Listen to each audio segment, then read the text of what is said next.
Tu regardes, tu restes, tu fais partie du truc. Ici, on ne fait pas de contenu fast-food. Chaque vidéo est un terrain de jeu, un champ de bataille, une énigme.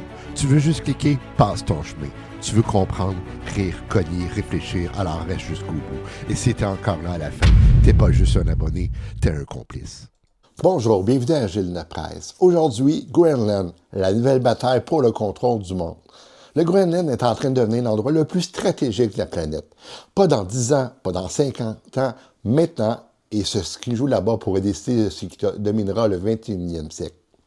Le paradoxe, c'est une île glacée, presque vide, longtemps ignorée, et soudain, paf, les États-Unis, la Chine, la Russie et l'Europe se battent pour y entrer.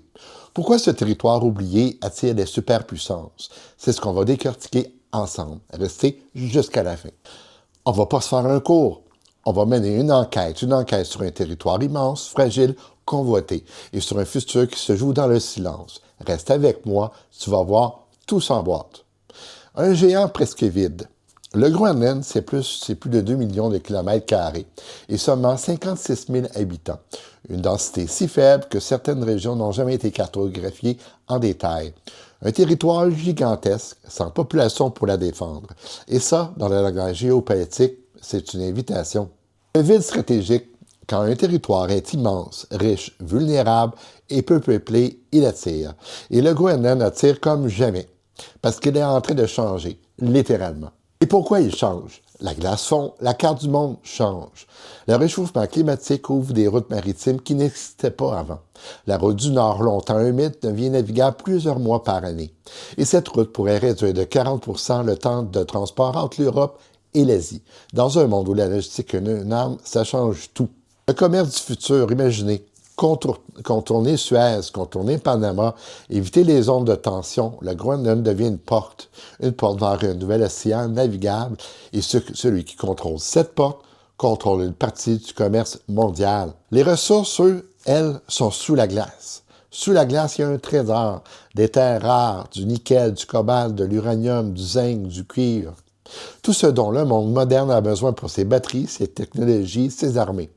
Le Groenland pourrait devenir l'Arabie saoudite des métaux stratégiques. La ruée vers les métaux critiques et stratégiques.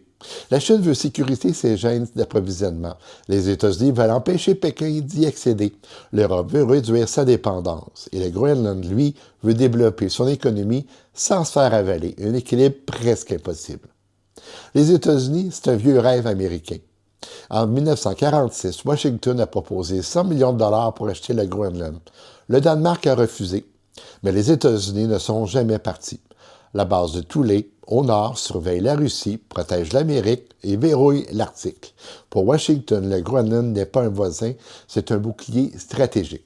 Quelle est l'obsession américaine? Les États-Unis veulent empêcher la Chine d'investir. Ils veulent empêcher la Russie de s'étendre. Et ils veulent garder le Groenland dans leur sphère d'influence. Parce que perdre le Groenland, ce serait perdre l'Arctique.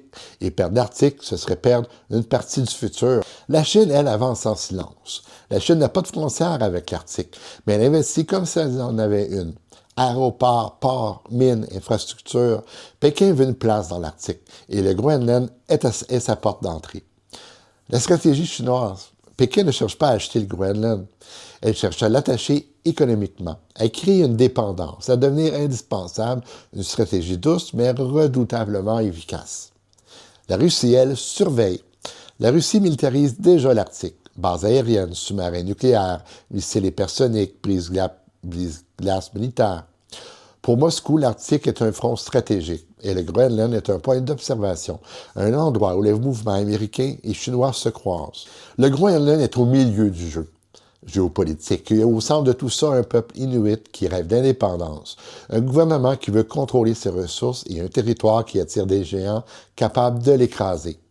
C'est le dilemme impossible. S'il devient indépendant, le Groenland devra choisir se rapprocher des États-Unis, accepter l'argent chinois, résister à la pression russe ou rester sous l'aile du Danemark.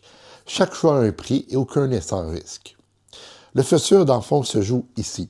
Le Groenland n'est plus une île oubliée, c'est un pivot, un carrefour, un enjeu stratégique majeur. Un territoire où se croisent les ambitions américaines, les investissements chinois, la surveillance russe et les intérêts européens. En conclusion, le Groenland est en train de devenir le nouveau centre de gravité du monde. Et ce qui se joue là-bas déterminera l'équilibre du 21e siècle. Mais la vraie question, c'est celle-ci. Et si tout ce que nous voyons aujourd'hui n'était que le début?